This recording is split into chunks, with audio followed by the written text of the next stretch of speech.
This is Deep Blue, where we get the true life stories of BYU athletes, coaches, and fans. Here's your host, Jarom Jordan. On today's show, we talk with the man in charge of your experience at BYU sporting events, the marketing, the promotions, the feeling. But he's much more than that. He's from Hawaii, he's worked at Duke, and he's got a sweet jumper. He's David Almodova from BYU Athletics. What's up, David? What's up, Jarom? How you doing? I'm good, dude. You're one of my favorite people at BYU, by the way. Have I ever told you this?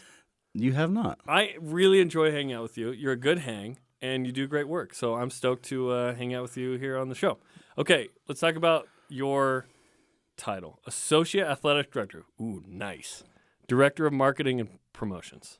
Did I get it right? Is there more to it? There you go. No, that's good. Okay. I said that you're in charge of the experience at BYU sporting events. Is that an accurate statement?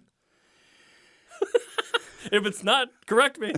No, that's part of our job. Yes, it is. Yeah.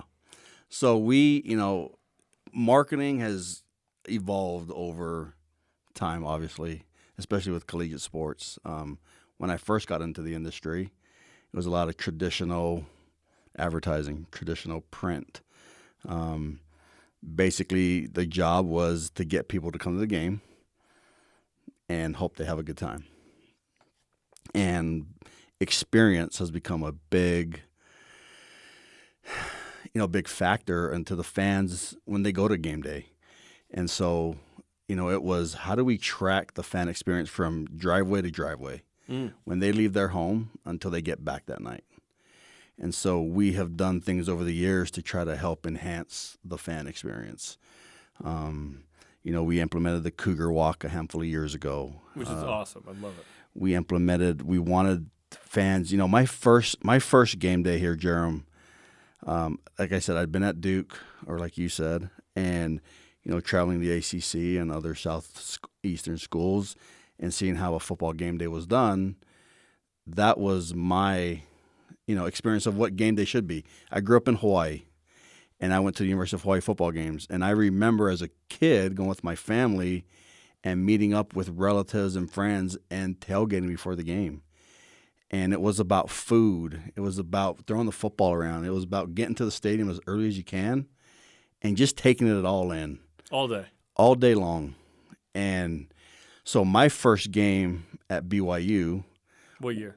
2007. We opened up against Arizona. Now, you say your first game when you're working here? Yes. Okay. Yes. And so I show up to the stadium, and I had, started my job, it was about mid-July. And I get to the stadium. You started mid-July and they throw you in? Let's go. Wow. Okay. Let's go. Yeah. And I get to the stadium. We're here about 4 hours before kick, and I'm just kind of walking around, and there's nobody. And I remember sitting up in the press box, and with about 2 hours and 15 minutes before kick, our team buses roll in to the southeast side of the parking lot and get dropped off right by gate 11. There's nobody around. And I'm like, man, our team just arrived. There's nobody around. And from that moment on, it was like, okay, what conversation need to be had so we can start the process of, we want fans here. We want them to take in a college football game day. And so conversation started, and it took us about 3 to 4 years to implement the Cougar Walk on the east side of the stadium. And so that, I felt like that was a big win, right? The goal was to get people here. When their team shows up to the stadium, they want to be live. They want to be lit. They want to be like, let's go. It's go time. And so the first one we ever did, great turnout. Team comes down, and I remember Coach Mendenhall after the game going, that was awesome. And so that kind of started that. And, obviously we worked through procedures and policies while we're here at BYU and making sure that whatever we do that understatement of the century, making sure that we do things the right way. And, we also, at one point, we moved the student section into one area, right? The students were spread out throughout LaVelder Stadium. And in the Merit Center, they were all together, and it created an amazing atmosphere in the Merit Center.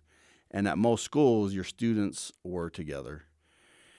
And so, that took a few years to make sure that we could not only work with season ticket holders and where they were sitting, and we'd have to move them. And basically, we wanted to bring the students together. We wanted to give them a brand and an identity. And so, that took a few years to get going. And now I feel like when we have a full rock, that place is just as good as it gets anywhere in the country. And that's saying quite a lot because you've been at Duke. Yeah. That's the top of the mountain, right? But the volume, I'm talking audibly and numerically, is tough to top too. Oh, absolutely. Ask Gonzaga. Right? Absolutely. And so, yeah, those are a few different experiences or different things that we've, I feel like our team has implemented. And it's been with a lot of help and a lot of support and a lot of conversations. And so, grateful for a vision and grateful for the people who have helped support it. And so it's been really good. And hopefully we just continue to do more things for our fans as time goes on. We're coming back from a pandemic. We didn't have fans last year. For a couple of games, we had a few thousand. And the goal and message with our team this year has been, you never get a chance to make a second impression in sports. And so fans that have been coming to LaVell Stadium for years have been used to what they've seen. And hopefully the goal this year is we want to change up some things and do some things differently that they maybe haven't experienced or haven't seen. And so I feel like our team has done a few different things to hopefully implement that to where fans notice a difference and notice a change. We've worked closely with our corporate sponsorship team as they've been heavily involved in that. It's about fan first for us. And so in the end, we just want to make sure they have the best experience they can possible. Okay, you say fan first, but you also cater to the team itself. Absolutely. And the university itself. And, right? How do you balance all of that? Because you want people, everybody, fan, administrator, player alike, to show up and be like, that was sweet. And obviously you hope you win and everything. But regardless of the result on the field, which you can't control, but your team can control how you feel about everything else. How do you manage all of that?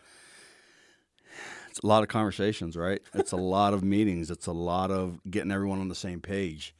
I think, I don't think we're unique to it, but at BYU, we work with our special events team that oversees the stadium. And so we work closely with them as far as what can we do? What are things that we can expand on? And so, it's just getting everybody on the same page with a common goal. And in the end, it's just we want the fans to have the best experience when they come to LaVell Stadium and to the Marriott Center or any other event that they come to at BYU. Which, let's be honest, when you go to the other events, the non-football men's basketball, they're some of the best in the country too. Smith Fieldhouse, I've been calling those matches for 13 years. I've been coming since I was 16. Unmatched in the country, like unique, amazing experience, right? Maybe Nebraska and Hawaii feel like they're similar, right?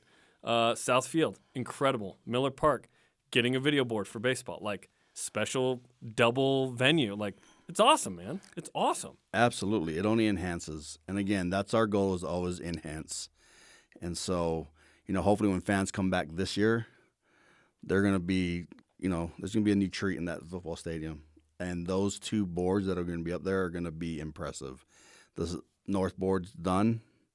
They're working on it right now. And if you've been able to drive by it and see it, it's pretty impressive. And the quality as well. And I feel that people will notice a massive difference in those boards. We're so grateful to New Skin for what they've been able to do and for their support financially and their partnership with BYU Athletics. And so we're so grateful to them. Those two video boards, what kind of difference do you think they're going to make? And are these, is this where we want to be? Is this something we need to change every 10 years, 20 years? Like, what's the situation? Because you want to keep up with the Joneses, but also the church's mentality is we don't necessarily need to do that. We need to do what makes sense for us, what's financially viable. There are a lot of sort of governing principles there. Sure. It's kind of like your TV at home. How often do you change out your TV? And similar to a venue like this, you have 60,000 plus people coming. And over time, quality changes, definition, things that the language I don't speak. And so, 9 years ago, 10 years ago, when we had our new boards come in, those are supposed to last for a while, but quickly as whatever. Sorry, It's the dispensation of the fullness of times, Dave. It's gonna roll quick. I mean, it's honestly, to me, I mean, you're looking at venues now where Texas, when they put up their board a handful of years ago, it was the biggest board in the U.S. and they just redid a new one, right? And what's interesting is they just did it a few feet bigger than their counters in the state, Texas A&M. And so, we're not. It happens with seating too, right? Yeah. And so, I mean, again, always trying to enhance. You're always trying to find, what's the nuances and niches to what we can do. And so, when fans come to the stadium this year, the North board is as impressive as it is. The South board will even, it's a bigger board. Mm-hmm. It's almost 3 times the size of what we had in there previously. It's massive. Massive. And so, if you drive by now and see the beams that are up, you can just look at the beams and go, okay, I have the picture. It's going to be big, but the quality is going to be amazing. And so hopefully that, enhances the fan experience while they're in LaBelle Stadium. Why is one video board larger than the other? What's the motivation there? To put up a board like they did, I mean, there's a lot of reinforcement. And so with the budget that we had, you couldn't do both, the same. And so you want to be able to obviously reinforce those boards, and so that's a big portion of why. And so in the end, it was we want to have the speakers on that south or on that north side, and so that way the board on the south side obviously will be what it is, and so that was a big part of why it's been done that way. Okay, tailgating. You talked about that at BYU. I have a few ideas of why I don't think tailgating's as big of a deal here. Tell me if I'm wrong. No alcohol. I think that's a staple of tailgating at other places. The other thing I think it is the spend the whole day there. I feel like our crowd is thinking about the Sunday school lesson they have to teach the next day too. Like the after part, it doesn't exist. The before part a little bit with some people. What do you see there, and where do you feel like, hey, maybe we can? And how much of this is on you versus just people doing it with tailgating? I think it's how you were raised. It's how you grew up coming to the stadium. And so obviously traditions take a while. And I think as we've seen over the years, you're seeing more and more people come early tailgate. And so it's like when their kids get older, that'll be their experience. Mm. And so that's when you can see the turnover start happening.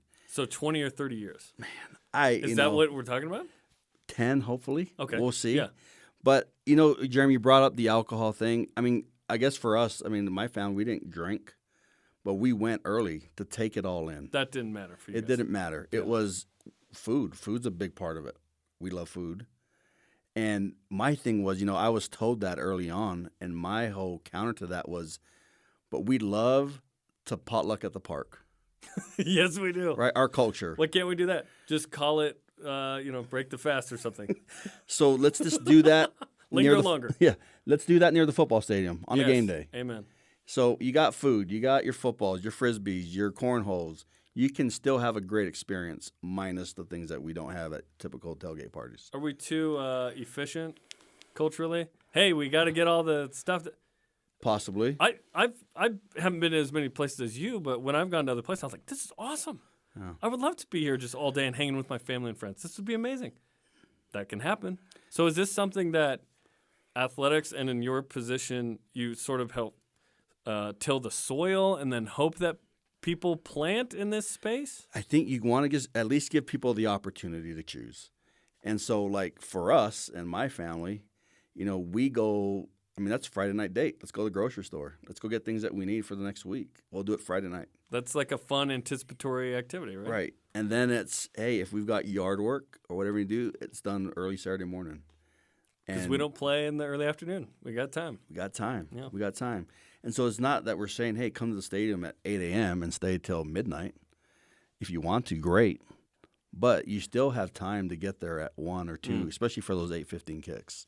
Yeah. And so I think that's where, obviously, you're going to go in the stadium. You're going to always have the memories that you have in the stadium during the game, the amazing plays. But you can also have that same experience before you go to the stadium in the parking lots. talking with friends and family and just reminiscing, eating food, just the whole atmosphere around the football stadium. That's what we're trying to create. Food, family, football, man. There you go. Those three. There Let's you go. Cougar Canyon was added a couple years ago. This has been a really nice addition. What was the influence and motivation behind that? Was there somewhere else that you saw that you really liked? Because I know you've traveled the country to look at other schools and see what they do. Yeah.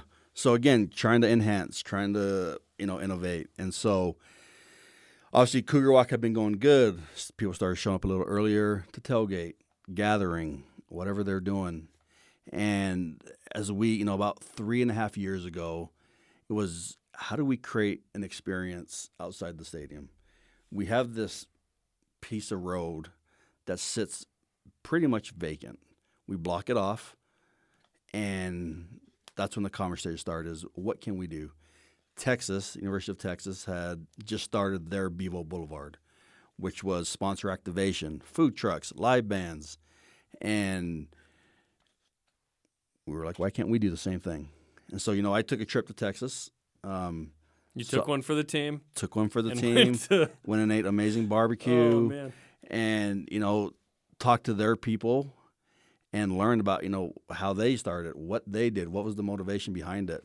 And it was interesting there, they don't have a really big tailgate game day tradition because they're kind of landlocked, right? You got a lot of buildings around their stadium. There's not a whole lot of places for fans to tailgate or have a true game day atmosphere. And so as we were talking as a staff, it was, man, we could implement this here. Sponsorship activation. We want to engage our fans in different ways with our sponsors, with our partners. Live music. There's something about live music, food, and things to do that just creates an atmosphere that's just fun. It's fun to be around. And when you look at Provo, over the course of the summer, you've got, we block off Center Street in downtown Provo. There's always different festivals, and those are always highly attended. And so why can't we implement something right outside our stadium on game days? And so, we felt like that first year, it was a really great experience. We got a lot of great feedback. Which year was that again? Remind me. 2019. 19. Right. And obviously we couldn't. We've only done it 1 year. We've only done it 1 year. Felt like we did it a couple years. Yeah. We put a jib out there too. That's a big camera with an arm that sort of set this scenic mood right when countdown and kickoff started. And I always love that shot. It's just like set the tone because it's like, look how awesome this is. Yeah. So, we're bringing it back, and hopefully fans will come and enjoy all the events that we have on Cougar Canyon. And then just to the north of the stadium at the same time in 19, we partnered with another company called the Tailgate Guys, where fans can pay for a tailgating experience. They get to choose basically a la carte how they would like to have their game day experience. And so that was something that we did. And, for a first year, being at BYU, they felt like it was a success and why they're back with us this year. And so, we hope fans will take advantage of that opportunity to do that. What's that like? Like I take this stuff home and then I bring it next time, or is it there when I show up? So I show up and you can say, hey, I want a tent, I want some chairs, a table, I want a TV. That they have already brought and is sitting there. They've set it up. Oh, they've taken the hustle out of it. Exactly. Nice. Or you can say, hey, we want everything. We want you guys to set up everything. We want catered, where you just show up and everything's done. That's or you pretty can say, nice. hey, we're going to bring our own food, Yeah. but we want all the other accessories with it. And so for TV fans, and everything? TV, everything. Oh, okay. So Okay. again, you're paying. You can pay for your own tailgate experience on a game day. That's pretty cool. Yeah, they do a great job, and so they're professionals, and it's awesome. Is the food pretty good? Food's really good. Nice. It's local vendors here in Provo. Oh, that's awesome. So Okay, you mentioned Texas. I know you've been to Penn State. I know you've been to a bunch of. You worked at Duke. Where have you gone where you thought, listen, if we can do it like these guys or take this piece, that'd be awesome. Like, who are the influences on BYU here? And not just like tailgating and pregame, like in-game, after the game, other sports. yeah, there's, that's what we do as an industry. It's called rip off and duplicate, right? You don't have to tell me. I'm watching ESPN and Fox Sports, and I'm going, oh, I like that. Right. Yeah. So, there's a little bit of influence from everywhere. You're right. Penn State, Texas, Virginia Tech, You name it. I mean, we've been there. Virginia Tech, the Enter Sandman walk-in. Yeah, I mean, nobody does it like them. But, when you look at that, that's the perfect song for a team walkout. Mm-hmm. That's something that nobody else has ripped off and duplicated, right? That's one that you just don't touch. That specific song you're saying? Right. Yeah. That's Virginia Tech. That's them. Wisconsin Jump Around. Jump Around. That's their thing. That's their thing. Now, people will try to still do it, but it doesn't. But it's when that song starts in that stadium, you have 60,000 plus people to start jumping, and that creates that atmosphere. It can be done if 60,000 people are jumping. And so whether it's, Enter Sandman at Virginia Tech or Penn State's Whiteout, that was the game we went to a few years ago. How was that? That was amazing. I mean, you're talking about 107,000, 105,000 people in white. I'll never forget, we were there. That's the goal of the church. Same goal. We were there the day before the game. We were touring their campus. And you had students losing their minds because they couldn't find a white hoodie, a white T-shirt. They're running. It's like chaos. Because all their stores were sold out of white. And I'll never forget people showing up just in a white sheet, right? They just cut out eyes, and they're just jumping like white a ghost sheets on Halloween. That's right, because it's their whiteout. Huh. And is that one game a year? Or is that every game? That's one game a year. Okay, special. And it's always at night. And it's always on ABC. It's always on ABC. So it feels like. Majority of the time, right?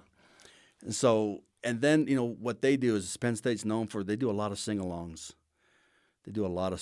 So that was impressive to see. But again, you look at like in Alabama, their game day atmosphere is, I'd say a top 5, right? They just took it up a notch with the lights in the stadium. They took it up a notch. Them in Georgia, right? Well, of course, Georgia's going to want to hang there. And so, but I mean, you've got people showing up and tailgating. I remember talking to a counterpart in the SEC a handful of years ago, and they said, our biggest challenge is how do we keep people away while we're still in school, right? We have droves of fans coming that want to start tailgating Thursday night instead of Saturday morning. What a good problem. So they're coming Thursday night, and they're there all day Friday. Oh, wow. All day Saturday, and they're not leaving until Sunday. So that was their problem. That's a nice problem. Tennessee, for those of the fans that went out there last year. What a great contingent that went from BYU. Amazing. And like coordinated the blue and everything. It popped. Yes, it did. And I went to a Tennessee game years ago when I was at Duke. And that's probably the loudest stadium I've ever been in. That's what everyone said. Yeah. From that game. So I'm at Duke and we're playing at Tennessee, and it's in the third quarter, and they're only up 3 points on us, and we have the ball, and their fans, I don't know what it was, but 100,000 plus people stood up, and I'd never felt the piercing my body was just, I'd never felt that. It was insane and crazy, and I was like, wow. But the Vol Walk is a must for fans. If they didn't go to it last year, it's our version of our Cougar Walk, but it's a parade, it's a show, and they do it really well. It's along the river, Tennessee River. So the boats are coming in on Fridays. We got a river here. We got a river. But no, I mean, to see the boats coming down the Tennessee River on Friday as you're going to the stadium and going to campus, I mean, it's beautiful. It's amazing. A lot of great traditions around the country. Maybe Baylor will have that too. That'll be an interesting one because they're on a river. They do. I've never been to Baylor. You will this year. Yeah. You get to see 6 new ones. You get to see Georgia Southern this year too. Baylor's got the Baylor Run. What's the Baylor Run? It's where the students come on the field and run out. Yes. With the team, before the team. Yeah, that's so right. my former boss at Duke is the one who implemented that tradition there. So Baylor used to struggle with getting students and fans to their games. So they said, well, come on the field, lead our team out.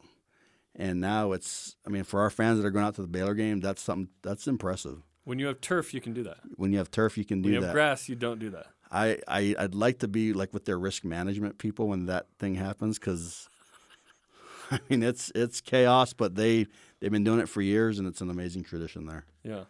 Okay, so let's rewind with you, and then we'll continue to go into the future too.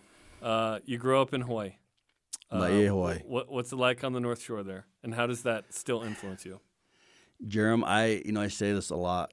That I couldn't have asked for a better place to be raised and to grow up than Laie, Hawaii. It was, for those people who have ever been, it's a small community. There's about 2,500 people there. But That's it? Give or take. I hear so much about Laie, and I didn't realize it was that small. It's very small. Wow. But it is like, I am not lying here when I say it is like one big family. The amount of talent that comes out of that town, right? Incredible. Football talent. Yeah. It's amazing. And so here, you'd say this is deep. We want to go deep a little bit. This is deep blue. This is deep blue. So I grew up on Iosepa Street, and our next door neighbors were the Anais. Robert, Brad, Matt, they all played here at BYU. We're going to see Robert again October 30th. We're going to see Robert again. Robert and my brother are the best of friends. Growing up, to this day, they still stay in touch. But growing up there, I was not a BYU fan. I was a Hawaii Rainbow Warrior. And for me, that's just, I lived on the island. Yep. That was our hometown team, right? Reppin'. And, my mom went to BYU. She graduated from here. But I was a Warrior. And, I had cousins that had played there. And so part of growing up was to go and watch them play.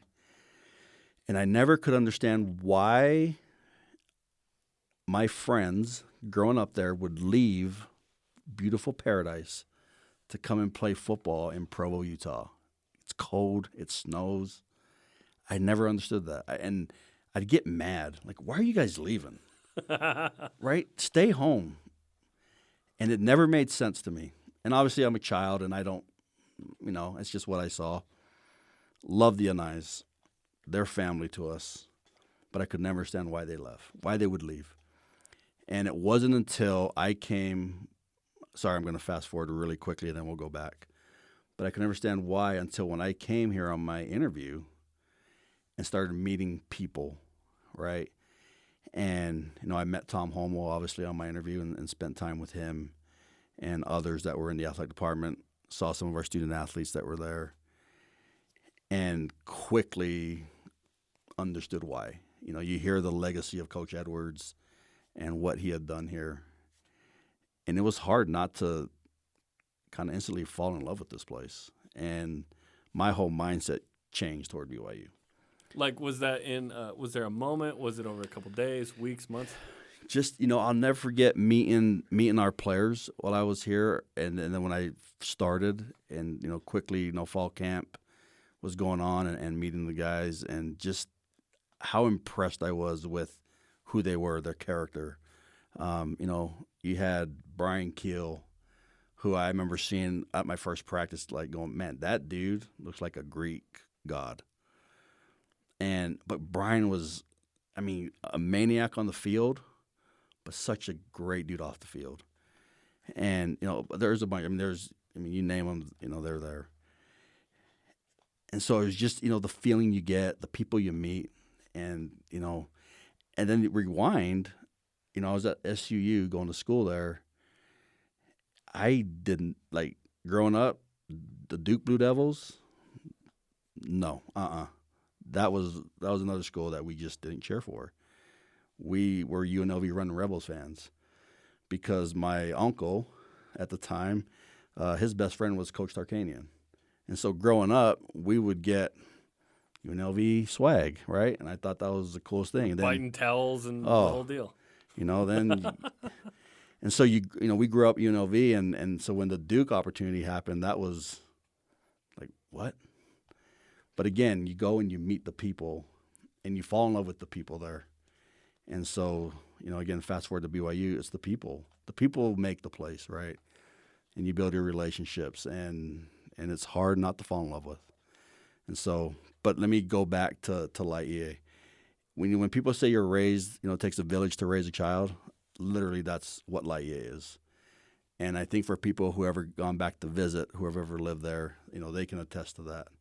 It is one big family, and I'm so grateful for living there and being raised there. So at some point you moved to Cedar City. When is that? So I moved to Cedar City in high school. So my sister and her husband were living there. And you want to come full circle on some things. So my brother-in-law was recruited by the head coach at SCU to go play football there. His name was Jack Bishop. So Jack recruits my brother-in-law. Him and my sister move. They're living in Cedar. About 10 years after they moved away, I decide, hey, I would love to try to go to school in Utah. Just you, not just with me. the fam. Yep, just me. Oh, okay. Right? Let's just go take a year and see what it's like. And so, amazing experience, amazing time. We talked my parents into retiring and to moving to Cedar City. And, growing up, we had come up every summer. We'd go to Cedar City, and, we'd spend time there. So you already liked it? Yeah, we'd enjoy it. We'd spend a couple weeks in Cedar. You liked it so much you called it Cedar. Cedar. You're an insider. Exactly. If you're from Spanish Fork, you call it Spanish. Same thing, right? That's right. And so, I live in that year, and we start talking to my parents, and hey, why don't you guys move up here? And so, fortunately, they were able to retire and move to Cedar. And so I finished my high school there. Did you go sophomore, junior, senior? Freshman, sophomore, junior, senior. Oh, all the way. Yeah. All four. Yeah. Because in Laie, Kahuku High School, you went there in your 7th grade. So seventh grade you're at Kahuku High School? 7th grade you're at Kahuku. Oh, okay. Right. We didn't have junior highs, middle schools. Elementary, right to Kahuku. Yep. Okay. And so 7th, 8th grade year. And then I'm at Cedar High School playing basketball and have an opportunity to go play at Southern Utah. So I go to Southern Utah. And are you in Scully? Yeah. Oh, I didn't know this. This is why we do the show. I'm learning so much. So go to Southern Utah, end up tearing my hamstring, and have to redshirt my freshman year. From dunking too hard? Trying. That was trying. Yeah, trying. Yeah. And so we tried to rehab it, redshirt for a year, and it just could never get to where the explosion was there. And at the time, Jack Bishop, remember Jack's the one who recruited my brother-in-law. Jack's currently the head football coach at SU and now the athletic director. And so at the time, he approaches me and just says, hey, what are you going to do? And I'm like, I have no clue what I'm going to do. Basketball, I don't think it's going to work. And so he proposed the opportunity to say, hey, there's a chance, we're going to have a marketing spot within our athletic department. Why don't you go and talk to the marketing director? And if you get it, it'll pay for your schooling. Oh, there's a scholarship for this. There is. Nice. Right? At the time, I'm also dating his daughter. So is it, hey, if you're not going to do this, what are you going to do, right? You kind of have to take it? You have to at least apply? Got to apply. Okay. And that's some pressure. So end up doing that for my whole time, the rest of my college career. And in that time, marry the AD's daughter. Look at you, man. Big man on campus here. And so it's kind of when I say full circle, my father-in-law currently recruits my brother-in-law, back in 1981, 82. And here you fast forward 20 years later, and I am now marrying his daughter. And so that was kind of, that whole, yeah. Okay, before we talk about the SU days and then to Duke, let's not skip over the fact that in 1992-93, is it Cedar City High? Cedar High School. Cedar High School, the Fighting... Well, now it's the Reds. It used to be the Redmen. Gotcha. The Reds, okay. You make 92 threes, bro. I still have that according to the Utah High School Athletic Association books. 10th in a single season in Utah history. Not bad, my man. And back then, I had no idea, right? 92. Yeah. We're at our team banquet a month after the season, and my head coach tells me, hey, you just broke the state record. At the time, that was the state record? Yeah, it was held. Oh, wow. By former BYU guard Randy Reed. Oh, man. When he was in high school. From Spanish Fork? Spanish Fork. The Dons. And so, I at the time, it's like, okay, thanks. I mean, what do you do? Yeah. You're not going to post that anywhere. You posted it on your not social media. You wrote a letter to somebody? Yeah. My mom put it in a scrapbook. Yeah. Right? From the paper. Yeah. From the paper.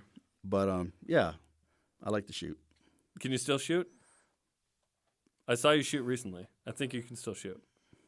You feel confident still? Yeah. Shooter's going to shoot, right? Shooter's going to shoot. That reaction was like, hey, you're new in the ward. Do you play the piano? I play a little. Like, can you shoot? Yeah, I can shoot. That never goes away, right? Yeah. It never goes away. I'll never know what that's like. Okay, Southern Utah. So you graduate. Okay, at this point, how the heck do you go from Southern Utah to Duke? That's quite the jump. Right. That's pretty awesome. I'm a senior in college, and I think like most seniors at the time are going, what am I going to do? No clue.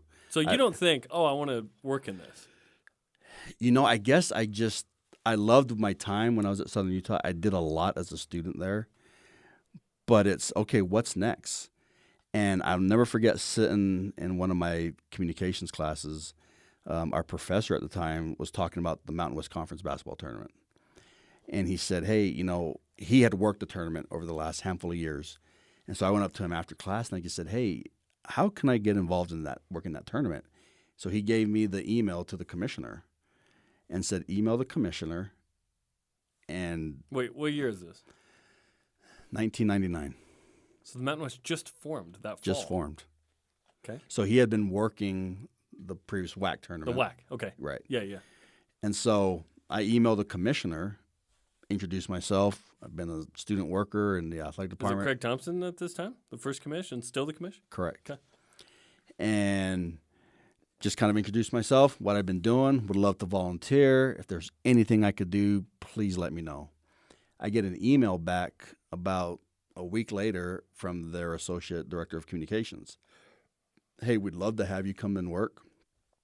Here's what it would entail. I reply and say, great, I've got a place to stay. I'll be down. And so for the tourney. Is it free? You're a volunteer at this point? Absolutely. Yeah. You're getting experience. Yeah, one of my best friends from high school had moved down there. He had a home, and he was actually going to be gone that week. So he just said, hey, you can stay at my house. So I remember getting down there. You're starting to meet people from the conference, but met specifically a lady. Her name was Jessica Reel. And Jessica at the time was working at the University of Miami. But the Mountain West Conference had worked with her over the years. She had come out and helped put on the tournament. And so during that week of just working, I get to know Jessica and start networking with her. So we fast forward to after the tournament. I start sending my resume and my application all over the country. I'm looking online to see what's available. And so I just wrote an application and my resume and sent it over to Duke, just in an email to the director of marketing. I get a call, says, hey, we'd love your resume. We'd love to set up a phone call with you. We are hiring 2 interns to come in and work with us next year. In that same time, our current athletic director at Southern Utah had just come from Louisiana State University, LSU. And they had a job open as well. It's not Jack Bishop anymore. No. It's not the father-in-law. No. So he had retired, actually took another AD job up in Washington. And so I've got this phone call set up with Duke, and now I've got a phone call set up with LSU. Are you stoked? Yeah. But it's just a phone call. I don't know what's going to come from it. Right, but it's at least an interview. It's an interview. Yeah. So I have my Duke interview and then have my LSU interview. And I get a call back 2 days later from LSU, say, hey, we want to talk to you again. So I have another conversation. And now I'm going into the AD's office at SU going, Tom. His name was Tom Duple at the time. You only work for Tom's. That's right. Hey, Tom, tell me about Louisiana. Tell me about Baton Rouge. What's it like? And, he starts giving me some insight. And he's like, Dave, is this something you're really considering? I'm like, yeah, absolutely. I would love to. I'll go anywhere. And, I'm talking to my wife at the time, and she's like, Dave, wherever is available, we'll go. And so I'm in this situation where I get another call back from Duke and have another interview. And now I've got 2 job offers, LSU and Duke. And I'll never forget when I got the phone call from Duke. We were in Cedar. My wife and I were getting ready to go to St. George. And I get the call just before we're leaving. And my wife is just losing her mind. She's just so excited. And I'm ecstatic. And I'll never forget, we started calling our family. Called my mom and dad, called my in-laws. And it's like, okay, great. What are you going to do? Right? You're going to move to Baton Rouge. You're going to move to Durham. And, we obviously prayed about it and thought through it and felt like Duke was going to be the best opportunity for us. And so took the Duke opportunity and did not regret that one bit. Nick Saban and David Almodova. Moving on from LSU. Okay, how would you summarize your experience at Duke? Because that is such an incredible place, academically, athletically. Yeah. So if I can just say, Jessica, because people ask, man, SU to Duke, how does that happen? So Jessica, I had reached out to, and I said, Jess, I'm gonna apply for this job at Duke. Do you happen to know anyone in Durham? And she says, yeah, I know Scott Yacola. Scott's the director of marketing at Duke. And I said, would you mind reaching out to Scott and just, if there's anything you could say or help me with, that'd be greatly appreciated. Because you had spent a week right in close quarters. Right. So she knows what you're about. And so at the time, I didn't know if Jessica had done anything or not. And it wasn't until a few years later when it came out that Scott had talked with Jessica, and she gave me a high recommendation. So it helped. Yes. And maybe put you above where you might have been. And awesome. The other thing I found out later was that being at a smaller institution where you had to do a whole lot of different things was also something that they were looking for. Okay. And so those two things really helped me get to Durham. And so, yeah. Okay, how would you summarize Duke? And for those that don't feel like, hey, I'm doing a lot in a small space, can I jump to a big space? Yes. Yes, absolutely. You did. Absolutely. That's awesome. It was absolutely amazing. And I'll preface this by saying, when you grow up, when you're around athletics a lot, and I'm not trying to sound like I'm pompous or anything, but whether they're celebrities or sports celebrities, that never really fazed me, I guess, just because you're around it. And even though I was at a small school, still had a lot of opportunities to be around some pretty big-time athletes. But I'll never forget the first time I met Coach Krzyzewski, how scared I was, how nervous I was, because I'm like, that's Coach Krzyzewski. You could argue he's the greatest basketball coach ever. Absolutely. If he's not one, and maybe he's two, behind John Wooden. Absolutely. Yeah. And I'll never forget, we're at an event for all of the freshmen at Duke, and we do this thing where he comes and he speaks to all the freshmen.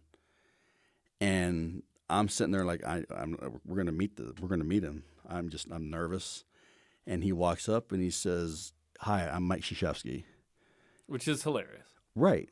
Shakes out his hand, and I'm like, "Hi, Coach. I'm David Almodova. I'm your new promotions coordinator." Like he probably, but he was like, "Hey, Dave, it's great to have you here at Duke. Glad to have you part of our team. Let's do this." And I was you took a charge right then and there. Right. But, our first event, so we're there, and then my wife actually gets asked to, hey, you want to come help? So it's an event right before the school starts. We'd been there maybe a month, and they had this event called the K Academy. And so they're doing a Coach K roast, and Jay Billis was going to be the MC. And they had, Leslie Visser, Foxworthy, Charles Barkley, Saunders from ESPN, right? They had all these celebs there that night that were going to roast Coach Krzyzewski. And outside, we were in charge of the silent auction that we were doing. So, you've got Jay Williams, Christian Laettner, Grant, all these, memorabilia of all these former Duke greats. And my wife is working she's working the Christian Laettner table. She doesn't know who Christian Laettner is. She's standing there, and this gentleman walks up to her and starts having a conversation with her. And she's like, yeah, I'm not sure. It's Christian Laettner, I guess, if you want to buy any of his stuff. Well, they're talking for a while, and she walks over to me. She's like, hey, who is that guy? I'm like, that's Christian Laettner.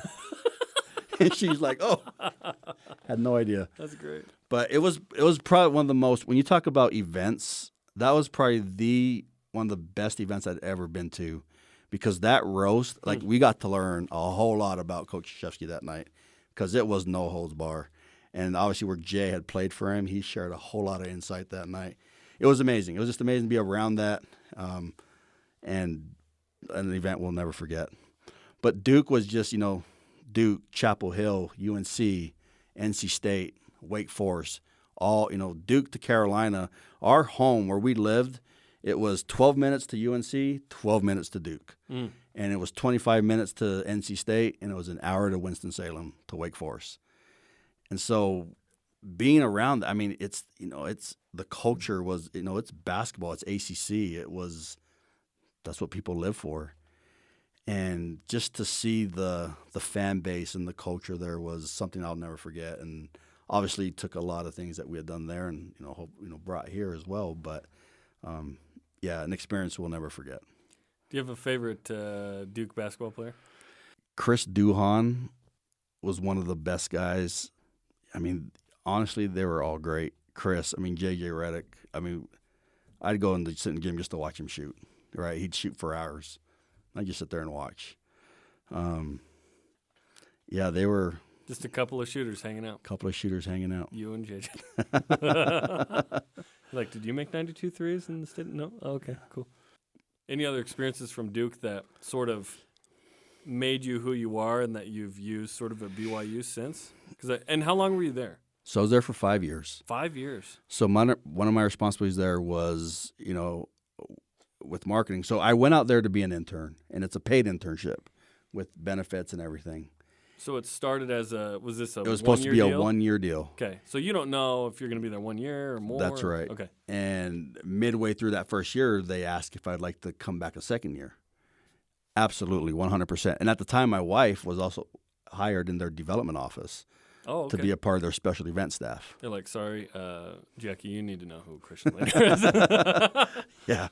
And so she worked in their development team with their special events department. So she got to put on all the events and help with everything, right? And she loved it. And so they asked me to come back as well. And in the middle of my second year, they offered me a full-time position. And so you made quite the impression then. Halfway through, they're like, we need to re-up with you. The second half, we need to re-up with you. That's great. But when you want to talk about experiences, I was there in 2006 with the Duke lacrosse team. And if people don't know about that story, it's a 30 for 30. Yep. But that was, obviously a professional experience I'll never forget. Being there, being in the locker room when the players were told that we're going to cancel the game today, and this is why. So, quick story about all this. It's a Saturday morning. Our game faces off at 1 o'clock. I get a call from our director of communications that oversees lacrosse. About 7 in the morning, he's like, hey, I need you to get in ASAP. Okay. We had had heard some rumblings about what potentially had happened, but just had no idea. We had been down in Atlanta for the men's basketball NCAA East Regional Tournament. Duke had made it to the Sweet 16, and so we were all down there for that. So we get back to Durham, and I get a call, hey, we need you and your team to come in early. And so get to the office, what's going on? And our athletic director walks in and says, hey, we've got to get the word out that we're going to cancel today's game. Okay. One thing about the lacrosse world, big tailgating community, right? Big tailgating tradition with lacrosse. So both fan bases are already out in the parking lot. All the families are there. They're tailgating. So we've got to go put up signs, and we've got to send out emails of, why, that we're canceling that game. Go into the locker room, and our AD has all the parents and families come into the locker room and says, we're canceling today's game, and this is why we're canceling it. The parents in the room, when you want to talk about, the lacrosse family at Duke was, as tight-knit as I've ever seen any sports team, right? And they made us feel like they were a part of their family. Loved working with them. Loved the coaching staff. And I'll never forget sitting in the back of the room and one of the coaches going, hey, Dave, do you know who that is? Do you know who this is? You're talking about these are high-powered attorneys, CEOs, major companies, the PR director for the NFL, right? You've got all these people in there, and they are asking, they want to talk to the president of the university, right? We want the president here. President's out of town. We want the chancellor. We want the dean.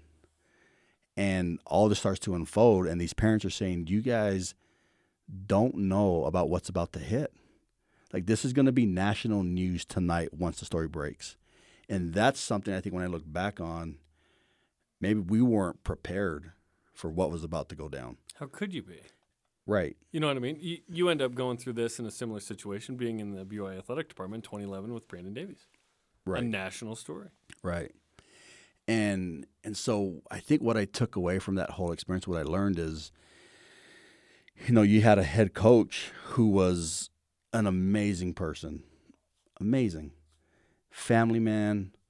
It was spring break when this happened, and when spring break at most schools, right, it's a ghost town. People are gone, but that's right in the middle of lacrosse season, so they're still on campus, and so nobody's around, and this incident happens, and so it's like, okay, he said, she said, you got a district attorney coming in, but we knew those kids, and what they were saying is, we did not do anything. A month goes by, and the head coach gets relieved of his duties before we knew what was going on, right? We didn't know, we didn't have all the facts, and so, but an AD had to make a call.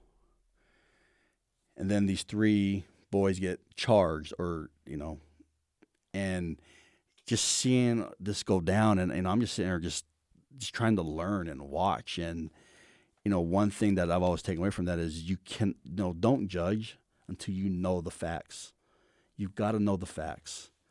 And so that's something I've always taken with me is, when a situation comes up, until you know the facts, if you can, wait on making a decision.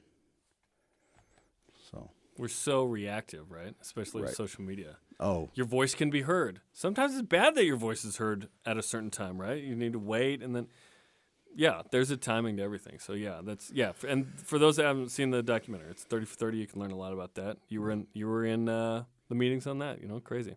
Okay, so after 5 years, it's 2007. BYU's got an opportunity here. What's your title at Duke? You're not the head guy at this point. so I'm an assistant director of marketing. Okay, you're an assistant director. At BYU, there's an opportunity in 2007 to be The director of marketing. the director. How quickly are you like, oh, BYU? Have you ever come? Are you still like anti-BYU at this point because you were a Hawaii guy? I am, Jarom. And at the time, my cousin was playing quarterback at the University of Hawaii. Who's your cousin? Timmy Chang. Timmy Chang is an all-time quarterback. Real cousin. Yes. Yeah. You know what? I don't even care. You tell me he's a cousin. He's a cousin. So I'm at Duke, and I'll never forget my boss, Bart Smith, walks in. He's the one that was at Baylor. Walks into my office, and he says, "Hey, Dave, your Mormon school is hiring a marketing director." You're like, BYU Hawaii? And he knew, right? We had discussions about BYU. He knew my feelings, and he said, still brought it up. Yeah, your Mormon school's hiring. Dave, you should look at it. Are you trying to get rid of me? No. I don't want you to leave. But it's the next step, right? Yeah. In this industry that we're in. He says, Dave, just take a look at it. I'm like, Bart, and he's like, Dave, just take a look at it. Why is he so insistent?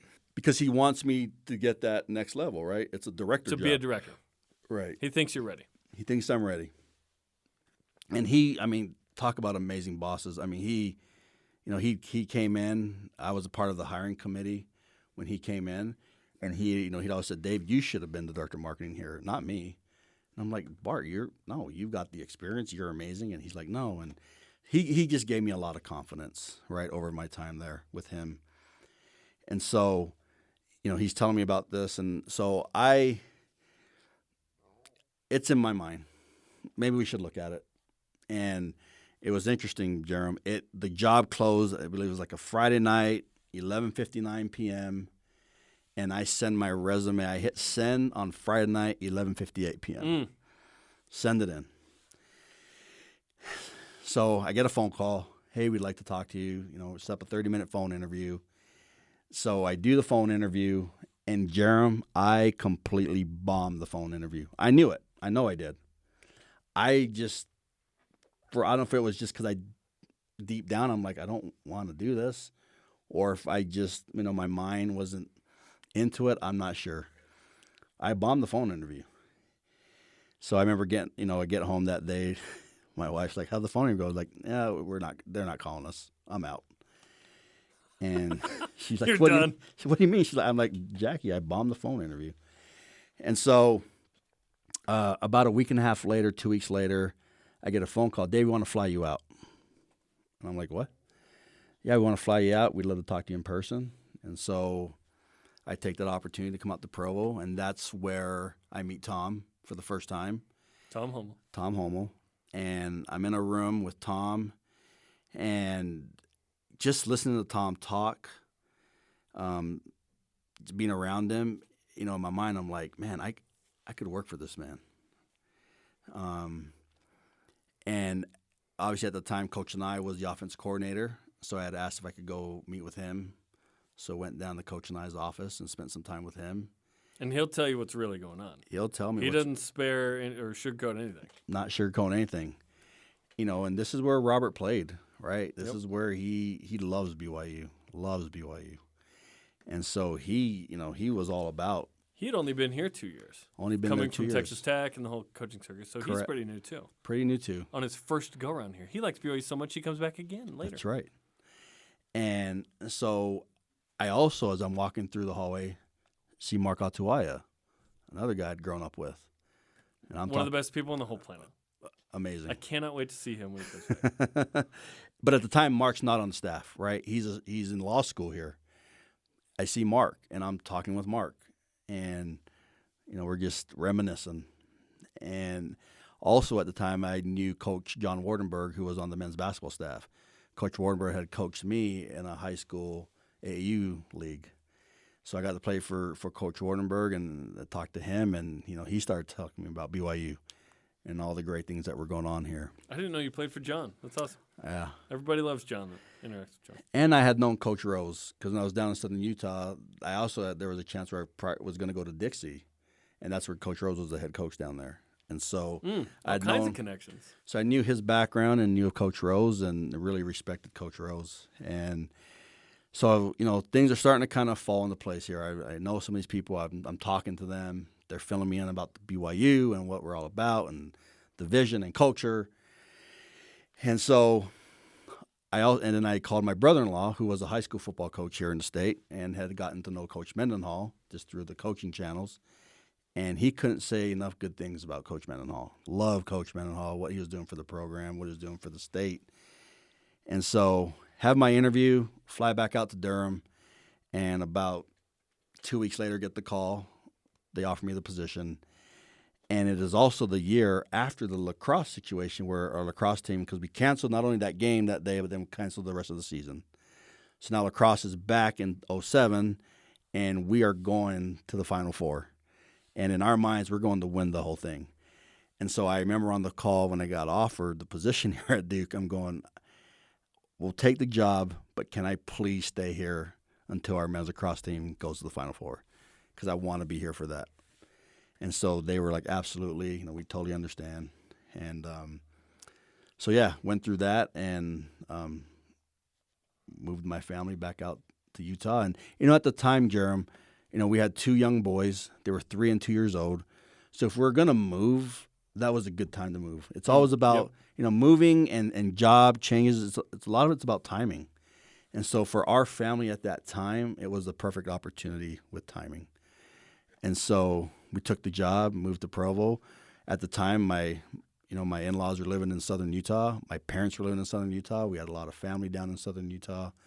And so being closer to family with the two boys, we felt like that was a great opportunity to do so at the time. They're now in high school. They just started earlier this month. So high school, senior and junior. So. And then your daughter, Kaya, she's my daughter's age. We were at Girl Dad Camp together, which was super fun. Amazing. That was so awesome. One of the best weekends ever. And for those dads who did not attend and would like to go next year, Jarom and I both highly recommend it. And we'll be there. We'll be next there. Year. It was awesome. We'll be there. Okay, last year, so 2007. I mean, you come in at a good time too with the basketball and football teams, by the way. Absolutely. Like top 25 in both. Yeah, we get here, and you got Max Hall, Dennis Pitta, Harvey Unga, Austin Colley. You've Brian Kill, Papinga, And Don't leave out my boy David Nixon. oh, David Nixon, that's my boy. And I mean, yeah, great teams, great seasons, both sides, football, basketball, and We call this the pre-Jimmer era. Pre-Jimmer era. Right, he's almost here though in 08. Yeah. Almost here.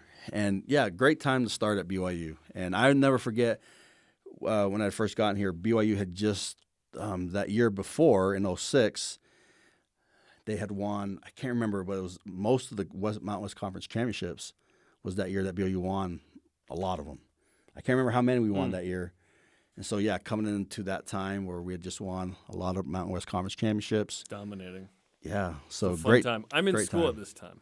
Okay. So it's fun. And I'm going on the mountain. So the mountain, the worst, right? But they had a camera in the Smith Fieldhouse, and they had a designated student from each school that would come on and sort of do this PTI sort of debate thing. We're winning all the championships. I'm dominating every conversation because I'm just going, scoreboard, baby. So, yeah, it was a super fun time. Wyoming had nothing on us. It was great. Okay, so let's fast forward all the way to last year, 2020. Perhaps this is the most unique year of everyone's lives for obvious reasons. From a marketing and promotion standpoint, when you're in a pandemic and you have limited or no fans, what were the challenges and how did you face those last year? You know, I think the story's been told of what Tom said to our coaches, right? We're going to do everything we can to make sure that we compete. Let's do everything we can so that we're prepared, so that when we are able to start, we'll be ready. That was the same mindset I think a lot of us took with our staffs was, hey, we're going to be ready. We're not going to stop working.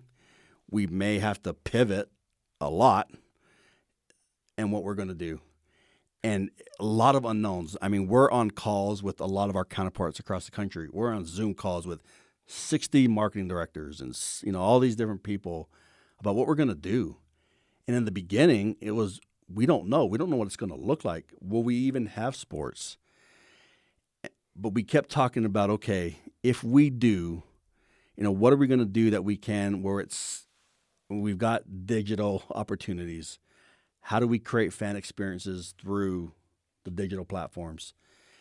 And so it was a lot of this. It was a lot of conversations. It was a lot of talking with a lot of unknown. And so it was, hey, let's plan for A, let's plan for B, and let's plan for C. And I don't know about most people, but over time it was like, oh my gosh, another Zoom call. But, you know, Zoom dominated our lives and our world, and that's how we had to communicate. And so as we went into it, Tom starts putting the schedule together, you know, because people are dropping off, and then he's putting the schedule together. And it's like, okay, we have games. We're going to have games. We don't know if we're going to be fans, but we're going to have games. And so, you know, we're working with our corporate sponsorship team. And this was a time, I think, Jarom, where a lot of the external units within our athletic department came together because it was, you know, from a development standpoint, how are we going to ask people for money when we're not competing? How are we going to have sponsors be a part of a game day experience when there's no fans, right? And from our end, what we're doing. And so, you know, we're starting to do, you know, hey, let's try a second screen experience. Let's, you know, how do we get people to come to the stadium safe without coming into the stadium? And so, you know, we did a weekend where we had people come and buy Cougar Tails and get signs. Thousands of people showed up. Thousands of people showed up. They sold out of Cougar Tails. They just wanted to be near the stadium. Yes. People drove from Idaho, right? People sought connection. Exactly. And so, you know, that led to all of us getting on together and go, okay, you know, we created the All In campaign. At that time, it was, we're going to be down $20 million. What are we going to do?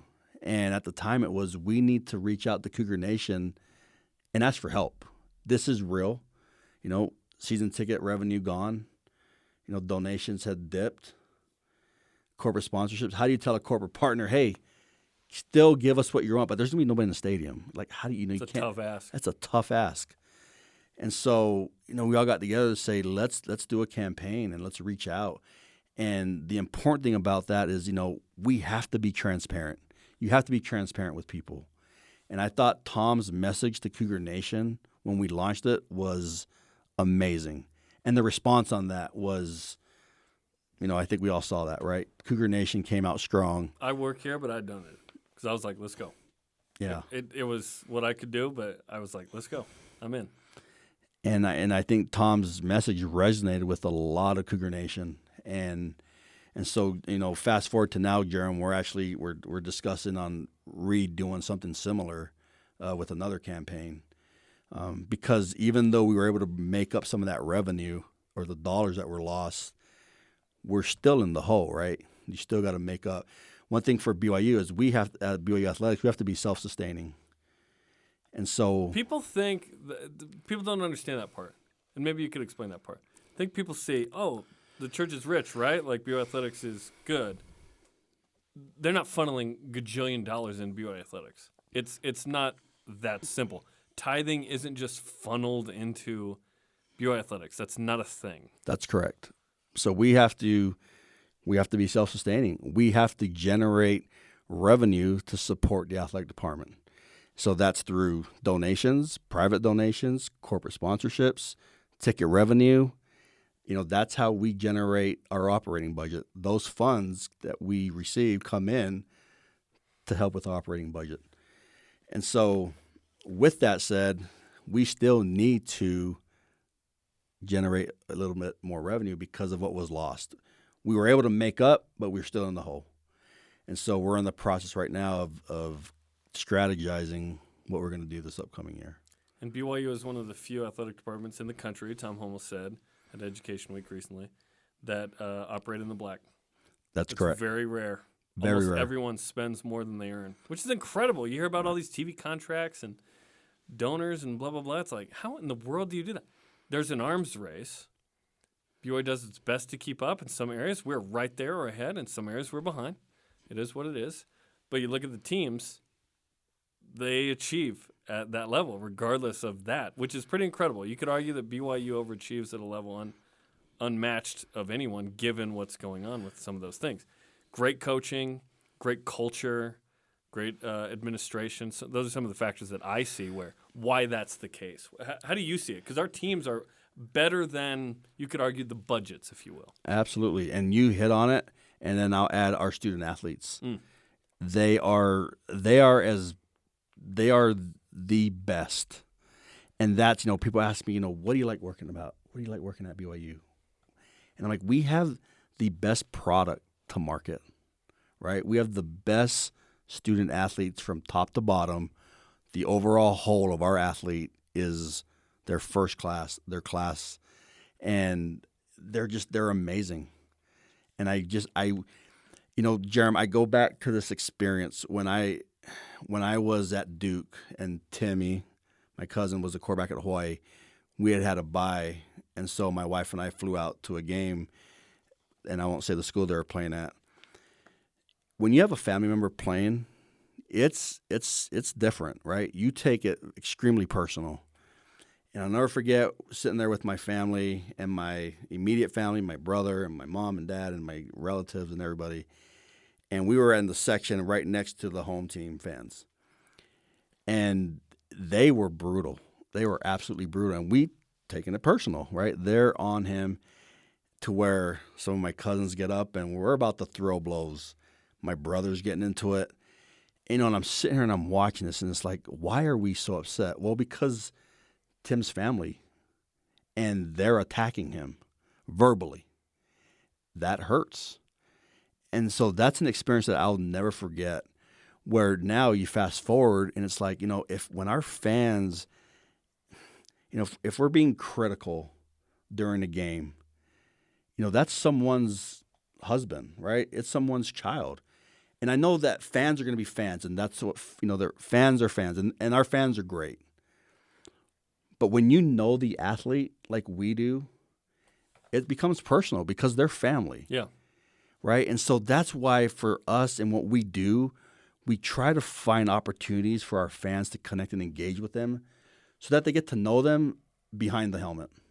Right? Yes, they have a helmet. Yes, they have a jersey. Yes, they can kick a ball. But they're also, they're 18 to 23, 24-year-olds. They're young kids. And they're human. They have a heart. And so, that's one thing I loved. There's two things. My experience at Penn State and experience at Duke. Coach Krzyzewski's whole thing to the Cameron Crazies every year was cheer for our team. Don't waste your energy on the visiting team, right? Cheer for us. Lift our team. When we're down 10, lift us. When we're down 20, lift us. You guys have that opportunity to lift our guys in the game when we're down. And so for me, it's like if we're down a touchdown or two, or we're down 10 points in the Merit Center or at any other event, instead of being frustrated, instead of leaving, stay and lift our team, lift our athletes, because there's something powerful about a home field advantage. When you have 60,000 people that got your back, it does resonate with our athletes in any of our venues. And so that's been my whole thing is, man, if we can connect and engage to where they know them, hopefully that transfers over to when they're in the venue. Because if I know you and have a connection, I want you to succeed. Lift them. Lift our athletes. And so I'll be honest, Jarom, when I was at Duke, I was like, man, I hope we get down 10. I hope we get down 15. Because when we get down 15, that's when Cameron gets amazing. Interesting. Right? Like they're not when you're up 15. Not when you're up. You're down 15. When you're down. When you're down, those comebacks those are the experiences and memories that I always have when I was at Duke. And we've had that here. I mean, you want to talk about experiences and environments. I think the Merit Center, Lavelle Edwards Stadium, the Smith Fieldhouse, South Field, we have some of the best college atmospheres in the country. And a lot of us, our students, the Rock, our fans that are there, when they get going, it is a sight to behold. And you've been there, Jarom. You've seen it. And that's what I love about it, right? It's that pageantry. It's the emotion. It's the noise. I mean, it's awesome. It's super special. I don't get to call men's basketball and football games. My main play-by-play gig is men's volleyball. When we play UCLA, and it's a packed house, and it's, for the MPSF title or whatever, frankly, almost any regular season game, it's about what it feels like in there when you're there. Venue size doesn't matter. It's about what you feel like when you're in there. And it's special, man. At BYU, it's awesome. Like, some of my most cherished life moments, obviously, are, like, family-related, and there's spiritual moments, but there's, like, the BYU athletic moments of no one will ever forget 2020 Gonzaga. No one will ever forget 2015 Boise State. 2001 Utah. Like, just these moments where it's like when you were there and what you felt like. It's special. So lift our team. I love that. I feel like, and this has been the case with other Deep Blues. Oh, man, I need part 2, 3, 4, 5, 6. I could talk to you forever, but I've learned so much from you, and I really appreciate what you've done for BYU Athletics. Like, the experience is great because of what you and your teams are putting together. So I look forward to 2021, man. It's going to be a fun season. We've got a good team again, which is exciting. And I'm talking football, and frankly, I could just talk about every team that way. We got a good team. You name the team, we got a good team. Our external team at BYU is amazing, right? It's a collaborative. We're collaborative on everything we do, and so it's not just one person. It's all of us, right? We all have the same goals and visions to make BYU great and to make sure fans have a great experience and our student athletes have a great experience. And so it's all of us working together for a common goal, and that's why we do what we do. It's a special place here, man, and it's fun that we get sports to sort of wrap that experience into a single event sometimes, right? So, David, appreciate the time, man, and we look forward to a fun 2021-22 athletic season. Awesome. Thanks, Jarom. Appreciate you having me. That'll do it for us. Listen to previous episodes of Deep Blue on the BYU Radio app or where podcasts are found. For David Almodova and producer Trent Reimschussel, I'm Jarom Jordan. You've just listened to Deep Blue on BYU Radio.